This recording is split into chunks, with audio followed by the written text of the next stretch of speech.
빌레몬서 1장 13절에서 25절 말씀까지입니다. 교독하겠습니다. 그를 내게 머물러 있게 하여 내 복음을 위하여 갇힌 중에서 내 대신 나를 섬기게 하고자 하나.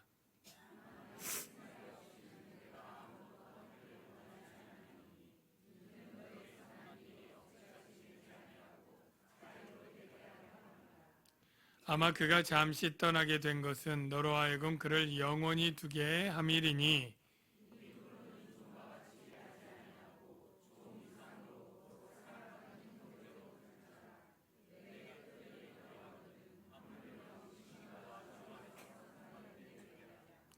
그러므로 네가 나를 동역자로 알진대 그를 영접하기를 내게 하듯 하고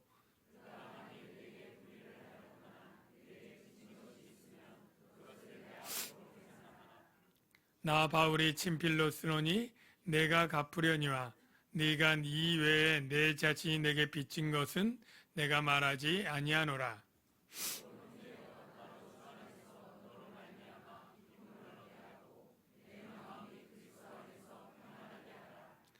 나는 내가 순종할 것을 확신함으로 내게 썼노니 네가 내가 말한 것보다 더 행할 줄을 아노라.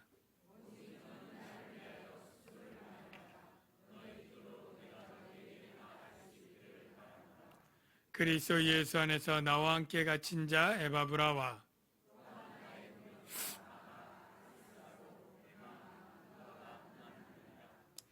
다 같이요. 우리 주 예수 그리스도의 은혜가 너희 심령과 함께 있을지어다. 아멘. 우리 좌우에 계신 분들에게 사랑합니다 인사하겠습니다. 사랑합니다. 네, 사랑합니다.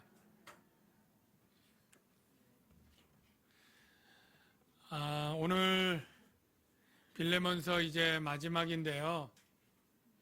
사도 바울은 지금 로마 감옥에 갇혀 있고 골로새 편지를 보내면서 빌레몬에게 또한 편지를 쓰고 있습니다. 빌레몬에게 편지를 쓰는 이유는 바로 오네시모를 보내기 때문인데 이 오네시모는 빌레몬의 종이었던 자였습니다. 그런데 오늘 본문에서 힌트되어진 것처럼 그가 도망을 친 것으로 보여집니다. 그가 잠시 떠나게 된 것은 이라고 15절에 표현된 잠시 떠난 것은 도망친 사건을 염두에 두고 표현했고요. 종이 도망을 치려면 여비가 있어야죠. 차비도 없고 먹을 것도 없고 그 먼 장거리 도망의 여로에 돈이 없으면 안 되겠죠. 그러니까 이 노예는 보통 주인의 재산을 훔쳐서 달아나게 됩니다. 오늘 18절에 내게 불의를 행하였거나 빚진 것이 있으면은 그와 같은 상황을 추측할 수 있는 문구인데요. 그가 도적질을 하고 도망을 쳐서 여차저차해서 그 먼 골로새에서 이탈리아 로마로 왔고 이 로마에서 하나님의 섭리 아래서 사도 바울을 만나게 되고 그가 복음의 진리 안에 회심하게 됩니다. 사도 바울은 이 오네시모를 회심한 후에 자기 감옥에서 수종을 들게 하고 그리고 복음을 전하는 일을 돕도록 했는데 이 오네시모가 빌레몬에게 도망친 노예라는 것을 언젠가 알게 되었습니다. 그래서 사도 바울은 이 도망친 노예를 다시 빌레몬에게 돌려보내야 되는데 이 당시 로마 시대의 노예들이 도망을 쳤다가 주인에게 가면 매우 혹독한 형벌을 받게 되어 있습니다. 심하게 매질을 당하고 채찍질을 당하고 감옥에 갇혀 있거나 심한 그러한 주인인 경우에는 수족을 자르는 그러한 신체를 절단하는 장애자로 만드는 그러한 형벌도 있었다고 합니다. 그러니까 이 사도 바울은 이 오네시모를 보낼 때 그냥 보내선 안 되겠다 하고 이 빌레몬에게 간곡한 강구에 청을 하는 편지를 쓰게 된 게 바로 빌레몬서입니다. 그러니까 빌레몬서의 여러 가지 주제가 있지만 가장 핵심은 이 도망친 노예, 이 노예를 좀 제발 너그럽게 때리지 말고 벌 주지 말고 잘 환대를 해달라고 하는 간청이 사도로서 자기 후배이고 영적인 제자인 이 빌레몬에게조차 명령어 대신에 간청 강구한다고 하면서 하고 있는 것이죠. 그래서 오늘 그러한 내용 가운데 13절에 보면 그를 내게 머물러 있게 하여 내 복음을 위하여 갇힌 중에서 내 대신 나를 섬기게 하고자 하나. 사도 바울은 이 오네시모를 보내지 않고 계속 데리고 있었을 수도 있습니다. 왜냐하면 바로 이 빌레몬이 사도 바울을 섬겨야 될 의무가 있었는데 그 의무를 그 종이 대신하는 것으로 치면 되거든요. 명분이 없는 것은 아닙니다. 그러면 이 빌레몬은 사도 바울에게 왜 섬겨야 될 의무가 있다고 할까? 그 정확한 걸 우리가 알 수 없지만 힌트가 있습니다. 19절에 보면 이렇게 돼 있죠. 나 바울이 친필로 쓰노니 내가 갚으려니와 네가 이외에 네 자신이 내게 빚진 것은, 즉 빌레몬 내 자신이 내게 빚진 게 있는데 내가 그것을 말하지 아니하노라. 이미 다 말해놓고, 근데 하여간 강조해서 빚을 내가 받지는 않겠다라고 하는 것을 우리가 볼 때 이 빌레몬은 사도 바울에게 빚을 졌구나라는 걸 알 수 있고 그것을 섬겨야 된다라는 것으로 알 수 있는데 어떤 빚을 진 것일까요? 사도 바울이 선교사로 이렇게 복음을 전하는데 뭐 돈이 많아서 그 돈을 빌린 빚을 진 것은 아닐 것 같고요. 여기 진 빚은 바로 사도 바울로 통해서 복음의 진리를 듣고 그의 영혼이 구원함을 받은 그 사건을 의미합니다. 여러분, 이 세상에서 가장 값진 것을 무엇이라고 할 수 있을까요? 목숨이죠. 목숨을 구해준 그 은인에게는 평생 갚아야 될 빚이 있다고도 말할 수 있지 않습니까? 그러면 이 목숨보다 귀한 것이 영생이라면 이 빌레몬이 영원한 영벌을 당할 수밖에 없는데 바울을 통해서 복음의 진리를 듣고 그의 영혼이 영생으로 구원받았다면 그 영적인 은혜의 빚은 그 어떤 빚보다 귀하고 값진 것이다 라고 말할 수 있지 않겠습니까? 그래서 이 빌레몬은 사도 바울의 빚진 자로서 섬겨야 되는데 지금 이 빌레몬은 이 골로새 이 아시아에 있고 사도 바울은 로마 감옥에 있으니 이 아무리 돕고 싶어도 돕지 못하는데 마침 원한 것은 아니지만 여차여차 해가지고 자기 종이 사도 바울의 옆에서 수정 들고 있으니 그냥 사도 바울이 야 네가 나를 섬겨야 되는데 너는 멀리 있어서 못하는데 마침 네 종으로 도망쳤던 이 오네시모가 여기 있으니까 네 대신 나를 섬기게 하도록 하는 게 좋지 않겠니? 괜찮겠지? 라고 말할 수 있잖아요. 그럼 명분이 있잖아요. 그러면 빌레몬이 거기에 대고 안 됩니다 라고 거절할 수 있는 상황일까요? 아니거든요. 그렇게 할 수 있는 거죠. 그런데 사도 바울은 그럴 수도 있지만 돌려보내겠다는 거예요. 왜 돌려보내느냐? 14절에 그 이유가 있습니다. 다만 내 승낙이 없이는 내가 아무것도 하기를 원하지 아니하노니 네가 승낙해서 하는 것을 원한다라는 거예요. 사도 바울이 이 오네시모를 돌려보낸 다음에 빌레몬이 다시 이 오네시모를 로마 감옥에 있는 바울에게로 다시 돌려보냈을까요? 안 돌려보냈을까요? 그건 모릅니다. 그런 기록은 없어요. 그런데 사도 바울의 말투를 봐서는 빌레몬에게 간 다음에 오네시모가 다시 돌아올 것을 기대한 것은 없습니다. 오히려 저를 잠시 떠나게 한 것은 너에게 영원히 두려함이니 15절의 말씀을 보거나 내가 너에게 갈 때 숙소를 마련해라 라는 내용들을 보아서는 오히려 이 오네시모가 다시 로마로 오고 자기 로마 감옥 생활을 오래 할 것을 생각한 게 아니라 그냥 돌려보내는 것으로 끝나는 것으로 그렇게 생각을 한 것입니다. 왜 그러면 돌려보내느냐라고 할 때 14절 중간에 보면 이는 이유가 나오죠. 너의 선한 일이 억지같이 되지 아니하고 자의로 되게 하려 함이라. 너의 선한 일, 정확히는 사도 바울을 위해서 자신의 종을 수종되도록 보내도록 승낙하는 일, 여기 선한 일이에요. 본문에서. 그런데 이 빌레몬은 그 앞의 내용들을 보면 모든 성도에 대한 너의 사랑을 듣고 내가 기뻐했다 라는 이야기를 보아서 그는 이 일뿐 아니라 선한 일을 참 많이 했던 사람인 것을 알 수 있는데요. 축복합니다. 여러분들 예수 믿고 선한 일들을 더욱 열심히 많이 하시는 분들이 다 되시기를 바랍니다. 예수 믿기 전에 선한 일 하셨겠지만 그때보다 예수 믿음 후에는 더 선한 일을 많이 하고 여러분의 신앙이 연수가 깊어지면서 성숙해 가면서 더 선한 일을 많이 하시기를 주의 이름으로 축원합니다.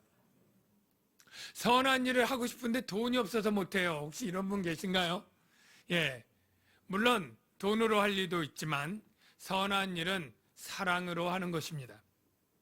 선한 일 중에 가장 선한 일이 바로 하나님을 사랑하는 일이고 내 이웃을 내 몸같이 사랑하는 일, 이게 하나님의 명령이면서 선한 일인 것을 여러분이 분명히 아시기를 바랍니다. 제가 왜 이 말을 강조하느냐면 우리가 믿는 복음의 진리가 선한 일로 구원받는 교리가 아니잖아요. 예. 우리의 구원은 우리의 행한 바 의로운 행위나 선한 일로 받는 것이 아니라 하나님의 전적인 은혜와 예수 그리스도의 십자가의 대속의 죽음과 부활을 믿는 믿음 때문에 하나님이 행하신 일 때문에 구원받는 것이 내가 행한 일 때문에 구원받는 것이 아닌 것이 우리가 믿는 복음이거든요. 그러니까 어떤 그리스도인들은 선한 일로 구원받는 게 아니래.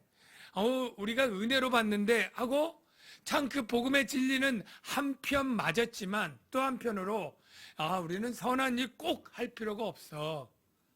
이미 다 구원받았어. 예.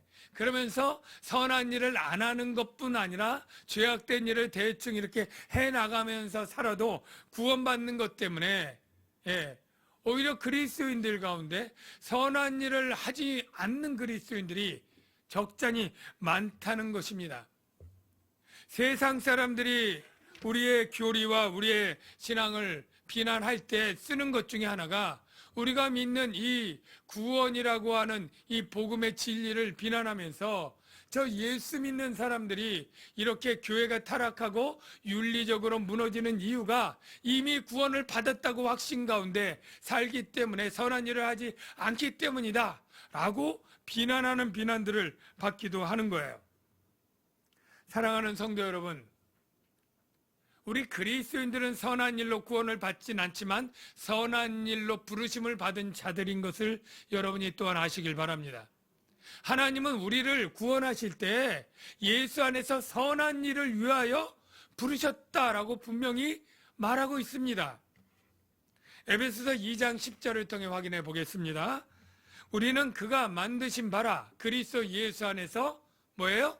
선한 일을 위하여 지으심을 받은 바니, 우리를 만들고 구원할 때 선한 일을 위하여 목적이 있다는 거예요. 우리를 구원해서 선한 일을 하도록 하나님이 원하신다는 거예요. 예수님이 제자들에게 말씀하실 때 너희가 세상의 빛이다. 우리 교회가 광염할 때 이 광이 바로 빛광입니다. 이 빛이 무슨 의미인가? 마태복음 5장 16절에 이같이 너희 빛이 사람 앞에 비추게 하여 그들로 너희의 뭐요? 착한 행실을 보고. 빛이 무슨 단어로 바뀌었어요? 착한 행실. 우리가 빛을 비춘다라는 것을 복잡하게 생각하지 말고 우리의 착한 행실을 통해서 하나님을 나타내고 영광을 돌리는 거예요. 어떻게 그게 되느냐? 우리가 보통 이렇게 못돼 먹은 사람들을 가지고 후레 자식이니 애비 없는 자식이니 이런 그 비난과 욕을 하는 그런 경우가 있죠. 보통 이 부모의 가르침과 성품을 그 자녀가 담는 것이 대부분 그렇습니다. 그 자녀가 올바르고 할 때 네 집 아들인지 참 훌륭하다 할 때 그의 아버지가 영광과 존귀를 받는 것처럼 우리 그리스도인들이 세상 사람들 가운데 저 사람은 예수를 믿는 사람 같아. 참 성품이 착하고 참 선하네. 라고 할 때 우리의 저가 믿는 하나님도 선하신 분이라고 하는 증거가 되는 거예요. 그래서 이 그리스도인들이 선한 일을 할 때 우리 하나님이 선한 분이라고 하는 것을 세상 사람들도 알고 인정하고 영광을 돌리게 되는 것이죠.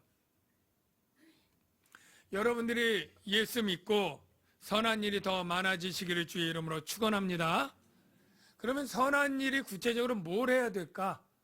뭐가 선한 일일까? 어떤 게 떠오르세요? 첫 번째, 하나님을 사랑하는 일이 선한 일입니다. 세상 사람들은 하나님이 없기 때문에 그냥 사람들을 선하게 자비와 공의를 베푸는 구제나 이런 걸 생각하지만 예수 믿는 우리에게 가장 선한 일은 나를 지으신 하나님, 나를 구원하신 하나님을 감사해서 사랑하고 하나님을 섬기는 일이 선한 일입니다. 여러분이 예배를 드리는 일, 선한 일 맞죠? 여러분이 봉사를 주의 몸된 교회를 위해 봉사하는 일, 선한 일 맞습니다. 여러분이 힘들고 어렵지만 11조 드리는 일 또는 여러 가지 섬기는 모든 일이 다 선한 일 맞습니다. 그런데요, 이 선한 일 할 때 굉장히 중요한 포인트를 꼭 기억해야 돼요. 뭐냐면 14절에 보니까 사도 바울이 염두에 준 중요한 포인트가 내 승낙이 없이는 내가 아무것도 하기를 원하지 아니하노니 이는 너의 선한 일이 억지같이 되지 아니하고 자의로 되게 하려 함이라. 여기서 억지같이 되지 아니하는 것, 자의로 하는 것, 이게 너무 중요합니다. 왜냐하면 하나님은 사람과 달리 이 선한 일의 결과만 보시는 분이 아닙니다. 선한 일이 얼마나 많이 일어났네? 얼마나 많이 선한 일이 되어졌네? 이것만을 보는 게 아니에요. 사람은 외모를 보지만 나 여호와는 뭘 봐요? 중심을 보는 거예요. 그 하게 된 결과의 선한 일의 결과물이 아니라 그 선한 일을 하는 사람의 마음이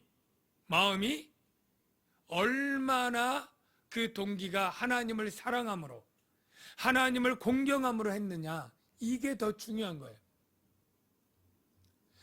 이스라엘 백성들이 하나님께 떠나서 마음이 떠나서 우상 숭배를 할 때에도 여전히 성전에서 제물 갖다가 때가 되면 안식일 월삭 절기 지키면서 무수한 제물을 드렸습니다.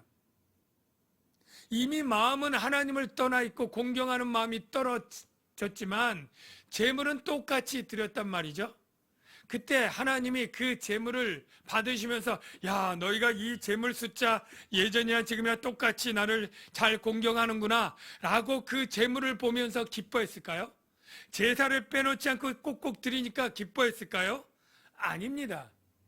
한마디로 말하면 의미 없다, 무익하다, 그렇게 얘기를 하셨어요. 이사야 1장 11절에 그 하나님의 말씀이 있는데요, 여호와께서 말씀하시되 너희의 무수한 재물이 내게 무엇이 유익하뇨? 유익이 없다는 거죠.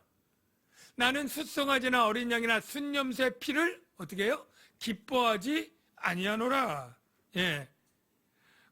너희가 내 앞에 보이러 오니 이것을 누가 너희에게 요구하였느냐? 내 마당만 밟을 뿐이니라. 그 제사 드리러 오고 제물을 드렸는데 그 제물에 아무 의미가 없으니까 그냥 마당 밟고 간 것밖에 안 된다. 이렇게 하나님은 무익하다고 얘기를 합니다. 그러면 선한 일을 할 때 중요한 게 뭐예요? 그 마음이라는 거예요. 하나님께 예물 드리는 선한 일도 마음이 중요한 거예요. 이미 하나님은 출애굽한 이스라엘 백성에게 마음이 중요한 예물에 대해서 강조해서 가르쳐 주었었습니다. 출애굽기 25장 2절을 보고 확인해 보면 하나님이 이스라엘 자손에게 명령하여 내게 예물을 가져오라. 하나님은 예물을 원하셨어요. 구원받은 자는 마땅히 예물을 드려야 된다고 하나님은 생각하셨어요. 예물을 가져오라. 그런데 어떤 예물이요? 기쁜 마음으로 내는 자가 내게 바치는 모든 것. 예. 기쁜 마음으로 내는 자, 억지로 내는 자 말고요. 예. 마지못해 내는 것 말고요. 기쁜 마음으로 내는 예물만 내가 받겠다라는 거예요. 여러분이 지금 예배도 드리고 헌금도 드릴 거예요. 그죠? 그때 중요한 거는 액수가 중요한 게 아닙니다. 그 마음이 어떠하냐가 중요한데요. 그 마음이 어떠해야 된다고 고린도 교회에 헌금할 때 사도 바울이 이미 가르쳐 준 내용이 있어요. 그 당시에 예루살렘 교회가 흉년이 들고 가난한 사람들이 많아서 사도 바울은 전도여행 겸 이 개척한 교회를 다니면서 구제 연보를 헌금을 모금을 해서 전달하는 일을 했습니다. 여러분 아시죠? 그런데 그 교회가 헌금할 때 어떤 마음으로 해야 되는지를 미리 권면하고 가르쳐 준 거예요. 네, 고린도후서 9장 5절 7절만 소개하면 너희가 전에 약속한 연보를 미리 준비하게 하도록 권면하는 것이 필요한 줄 생각하였노니 바울이 생각한 거죠. 이렇게 준비하여야 참 연보답고 참 연보다운 게 있고 참 연보답지 않은 게 있는데 마음으로 잘 준비해야 되고 억지가 아니니라. 억지가 아니어야 된다는 게 중요해요. 각각 그 마음에 정한 대로 할 것이요. 인색함으로 해도 안 됩니다, 여러분. 근데 억지로 하지도 말라는 거예요. 왜? 하나님은 즐겨내는 자, 이 즐겨내는 자는 즐거운 마음으로 내는 자라는 뜻이에요. 예. 아까 얘기한 기쁜 마음으로 내는 자, 즐거운 마음으로 내는 자, 이를 사랑하신다라는 거예요. 여러분이 바로 적용하면 예배 드릴 때, 주일날 이렇게 예배 드릴 때 억지로 오신 분이 한 분도 없기를 주의 이름으로 축원합니다. 예. 아내 잔소리 때문에, 시어머니 잔소리 때문에 온 사위가 없고 남편이 없기를 바랍니다. 부모님의 잔소리 때문에 온 청년들이 없기를 바랍니다. 억지로 와서 앉아 있는 것은 동일한 시간 똑같이 앉아서 똑같은 순서를 다 했지만 하나님이 의미 없다라고 말할 수 있다는 거예요. 하나님은 마음을 보시기 때문에 우리가 즐거운 마음으로, 왜 즐거워요? 하나님이 나를 지으시고 하나님이 나를 죄와 사망에서 구원해 주신 그 은혜가 너무나 감사해서 감사한 마음으로 그것이 원인이 되고 동기가 되어서 하나님께 나도 뭔가 해드려야지. 하나님이 내게 엄청난 걸 줬으니까 나도 조금이라도 보답해 드려야지. 그 보답이 우리가 드리는 찬양 드림과 기도 드림과 예물 드림 아니에요? 드림교회가 많은데 꿈이라는 의미도 있지만 내가 드리기 때문에 드림교회라고 말하는 그런 것처럼 하나님이 주신 것에 비해 작지만 나도 좀 드리겠다고 하는 이 자의적이고 자원하는 마음, 그 마음을 하나님이 보시는데 억지로 와서 앉아 있어서 모든 걸 한다 해도 하나님은 그것이 의미 없다. 내 마당만 밟고 간 거다 라고 말할 수 있다는 거예요. 여러분, 하나님께 드릴 때 즐거운 마음으로, 기쁜 마음으로, 여러분 스스로의 자유로 하나님께 드리시는 분들 다 되시길 주의 이름으로 축원합니다. 예배를 드리는 것에 있어서 여러분들에게 훈련이 필요해요. 다른 교회에서 이렇게 예배 열심히 드리고 봉사 열심히 한 분들이 우리 교회 오면 1년쯤 있으면 다 풀어져요. 저는 그렇게 열심히 했는데 제가 많이 요구를 안 하고 참 자발적으로 이렇게 드리는 걸 하기 자원해서 하니까 봉사도 억지로 안 맡기고 이렇게 하니까 전에는 굉장히 열심히 했던 사람인데 우리 교회 와서 몇 년 안에 그냥 간신히 주일 예배 드리는 그러한 신앙으로 될 때 제가 마음에 내가 지금 목회를 잘하고 있는 건가 아닌가 이런 얘기가 들어요. 그래서 우리가 작년부터 1월에 영적 부흥의 달 해가지고 예배 공예배 전원 참석하는 달로 막 독려를 하고 그래서 뭐 셀리더들 다 체크하고 뭐 중직자들도 뭐 예배 때 뭐 이렇게 순서도 맡기고 이렇게 하면서 열심히 했더니 감사하게 여러분들이 더 많이들 참석을 다 해주셨어요. 그래서 뭐 평소보다 뭐 40, 50% 더 예배도 나오고 이렇게 해서 감사한데 한 가지 고민은 이게 혹시 예배 드리는 것이 하나님 때문에 감사해서 드려야 되는데 이 담임 목사가 속된 말로 쫓기 때문에 좋아서 이게 내가 눈치 보느냐고 나오는 것이 되면 그게 억지가 되는 것이고 의미가 없는 것이 아니겠는가 이런 고민이 있는 거예요. 그런데 한 번도 예배 생활을 잘 못한 사람들, 안 하는 사람들에게 수요 예배도 권면하고 금요 찬양 집회도 권면하고 이런 것들을 맛볼 때 그 중에 다는 아니지만 어떤 사람은 야 수요 예배 내가 평생 안 나와봤는데 나와보니까 찬양도 참 좋고 기도하는 것도 좋더라 이런 것들을 보여주기 위해서 권면도 필요하고 독려하는 것도 필요하잖아요. 근데 그게 지나치면 또 어떤 사람들은 나가기 싫은데 내가 괜히 권사돼가지고 이것도 안 나갈 수도 없고 셀리더니까 안 나갈 수도 없고 이렇게 해서 나와서 되는 그런 억지처럼 되는 것은 또 없어야 되니까 참 고민인 거예요.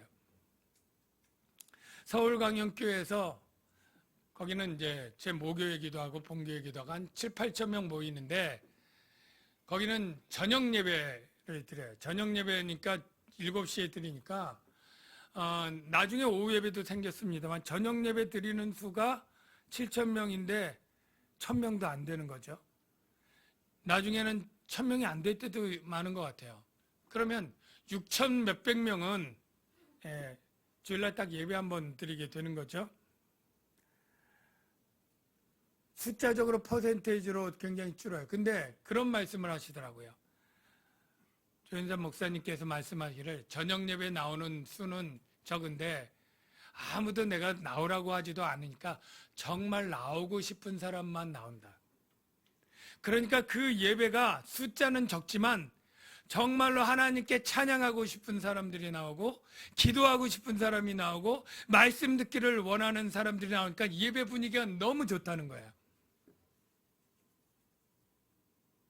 그런데 이 예배 분위기 좋은 것 그것을 따지면 너무 좋은데 정말로 어떤 사람은 권면하지 않고 독려하지 않으면 안 되는 사람들이 있잖아요. 초신자나 새신자나 연약한 성도들.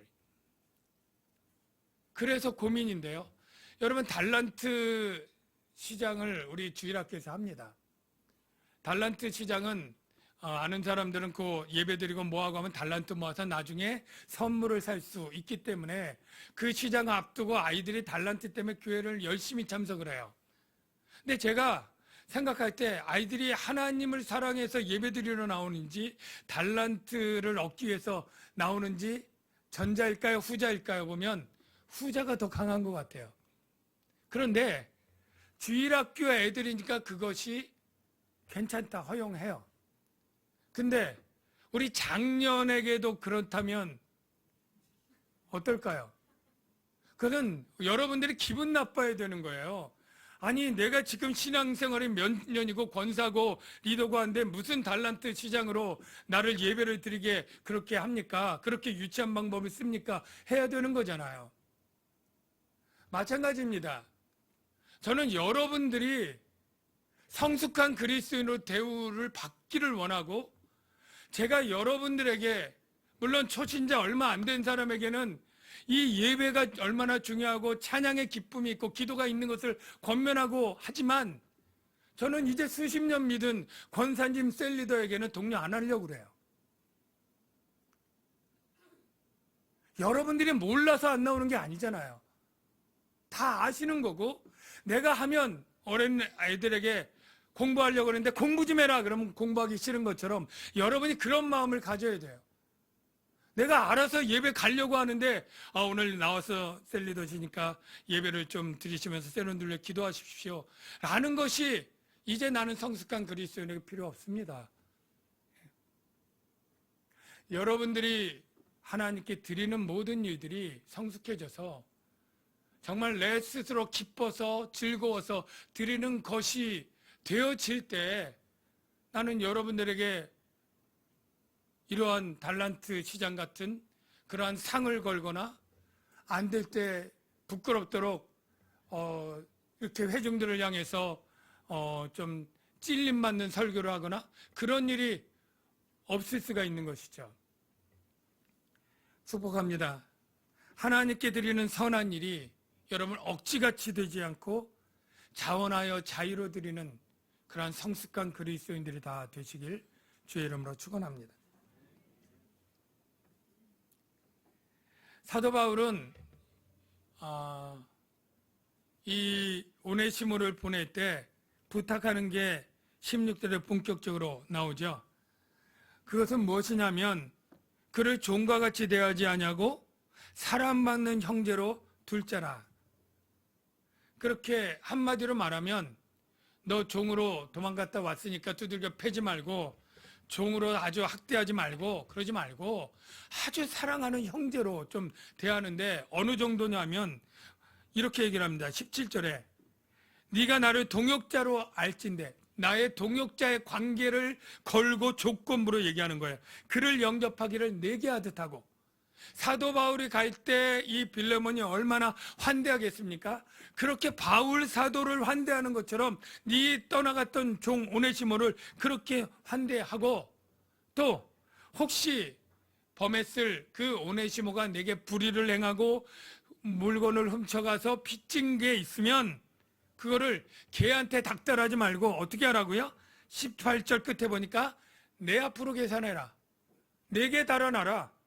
그러면서 19절에 뭐라고 말해요? 내가 갚으려냐. 나 바울이 친필로 쓰느니. 이게 내가 서약하는 거예요. 친필로 쓰니까 내가 보증 서고 내가 갚겠다. 그러면서 네가 내게 빚진 것은 내가 말하지 아니하노라. 아까 얘기한 것처럼 넌 나에게 더 큰 빚을 졌지만 난 그거 달라고 하지 않아. 그러나 네가 그 빚을 달아놓으면 내가 갚을 거야. 이렇게 얘기를 하고 20절, 21절에 아주 그냥 도장 찍는 것처럼 이렇게 말해요. 네가 너로 말미암아 내가 기쁨을 얻게 하고 내 마음이 평안을 얻게 하고 21절 내가 순정할 것을 확신한다고 하고 너는 내가 말한 것보다 더 행할 줄 아노라. 이래서 빌레몬이 거의 사도 바울의 이러한 청을 거절하는 게 불가능하도록 이렇게 저렇게 하면서 이 형제로 대우하라고 이 강구를 하는 거죠. 여러분,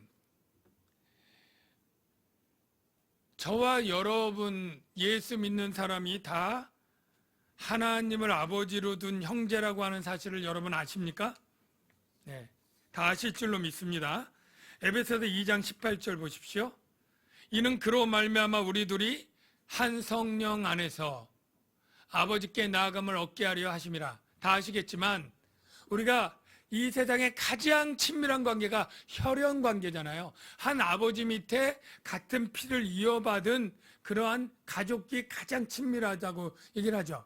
그런데 예수 안에서 저와 여러분들은 혈연 관계보다 더 친하고 영원한 성령을 같이 나눠받은 영적 관계입니다. 영적 형제입니다. 그리고 이 관계는, 혈연 관계는 100년 못 가서 깨어지지만 이 영적인 관계는 이 세상과 죽음 이후에까지 영원한 관계인 것이에요. 그래서 우리가 형제라는 거예요. 그런데 사도 바울이 이 형제라고 하는 것을 말로만 강조한 것이 아닌 거예요. 이 빌레몬서를 여러분이 이제 다 강의를 들으면서 이 빌레몬서니 왜 성경 안에 끼어들었을까? 이 개인적인 서신 같은 것이 교회에 어떤 메시지가 있을까라고 할 때 참 예수 안에서 사회적 차별과 계층의 이런 모든 구별이 예수 안에 한 형제로 되어지는데 이게 너희가 예수 안에 형제다라고 하는 말 외에 더 확실한 감동을 주는 내용이 있는데 바로 사도 바울이 오네시모에 대한 태도예요. 그것이 바로 나는 이 오네시모를 형제로 대우한다 라고 말하는 것보다 훨씬 강한 감동적인 내용들이 이 안에 있잖아요. 저는 사도 바울이 이 오네시모를 정말로 자기의 영적으로 낳은 아들이지만 막내 동생, 옛날에 형제 10 될 때는 큰 형과 막내 동생은 막 나이가 20살 가까이 차이 나잖아요. 이 막내 동생 같이 느끼고 이 빌레몬에게 보낼 때 나처럼 대우해달라고 하는 애틋한 형제가 이 안에 있는 거예요. 저는 입원할 때 이 오네시모가 유익하다는 것을 좀 회의를 갖게 됐어요. 오네시모가 유익한 자라고 했고 무익한 자에서 유익한 자가 되었다고 했잖아요. 그런데 정말로 유익한 자가 되었을까? 그리고 정말로 신복일까? 라는 생각에 회의를 가졌어요. 무슨 말이냐면 정말로 사도 바울에게는 신복과 같은 자들이 있어요. 이미 디모데도 있고요. 누가도 있고요. 에바브라도 있고요. 여기 나와 있지만 아리스다고도 있고 마가도 있고 정말로 탄탄하게 영적 훈련을 받고 똑똑한 자들이 있고 의사도 있고 다 있어요. 이 몇 년밖에 안 된 이 오네시모 종살이 했으면 공부라도 많이 했을까요? 예? 그리고 범죄자고 절도자고 이제 예수 믿고 회심했으면 성경을 얼마나 알겠고 복음사에게 얼마나 유익할까요? 예. 초신자 지나지 않거든요. 근데 이 오네시모를 이렇게 유익하다고 하는 이유가 있어요. 왜요? 좀 잘 봐달라고. 예. 이가 실제 유익하지 않아도 이렇게 유익하니까 좀 불쌍히 여겨달라고. 실제 신복이 아닐 수 있어요. 신복 서열 중에 한참 뒤일 수 있지만 내 심장과 같은 신복이라고. 왜? 잘 봐달라고. 큰형이 막내 동생을 사랑하니까 그렇게 보낼 때 구구절절히 지금 이 강구, 간청 모드로 들어간 이유가 뭐예요? 이 어떻게 보면 내가 전도한 이 오네시모 그냥 몇 번 보고 버릴 그냥 별로 관계없는 그냥 수많은 전도인 중에 한 명이라고 생각하고 그냥 떠나가면 끝일 수 있어요. 그런데 정말 형제처럼 사랑하는 거예요. 그러니까 그 별의별 말을 다 하는 거잖아요. 네가 나를 동역자로 알면 나처럼 대해줘야 된다. 예? 그리고 불의를 하거나 짐 빚으면 내가 대신 갚아주겠다. 네가 더하면 더했지 내가 이렇게 확신한다. 이런 모든 말들을 보면 정말로 빌레몬이 오네시모를 잘 대해주지 않고는 견딜 수 없을 정도로 여러 가지 말들로 지금 하고 있는 게 왜 그래요? 오네시모를 그렇게 사랑하니까. 얼마 안 된. 저는 이 형제의 이 사랑이 바로 빌레몬서가 교회에서 읽으면서 우리 그리스도인들이 정말 말과 입으로만 사랑하는 것이 아니라 이러한 바울이 오네시모를 사랑하는 이 사랑, 그리고 빌레몬이 오네시모를 받을 이러한 사랑들을 우리가 배우고 느끼고 실천해야 된다고 하는 메시지가 담겨 있다고 믿습니다. 여러분, 우리가 형제님, 자매님이라고 호칭하지만 실제 형제를 느끼나요? 별로 그렇지 않을걸요. 세상은 사랑이 식어지고 세상이 각박한 것은 여러분이 뉴스를 통해서 너무나 잘 알 거예요. 가족끼리도 살해하고 자기 자식도 데려가서 죽였다는 얘기도 있고 가족 때문에 소송하고 싸운다는 형제들이 그렇게 하는 일도 많고, 세상이 사랑이 식어지고 없어지는 것은 우리가 그대로 놔두고 하나님이 사랑으로 품은 이 교회 공동체도 사랑이 식어지고 교회도 분쟁하고 세상에 똑같이 다투고 싸우고 소송하고 원한을 풀지 않고 형제가 사라져가는 이러한 것들이 너무나 안타까운 거죠.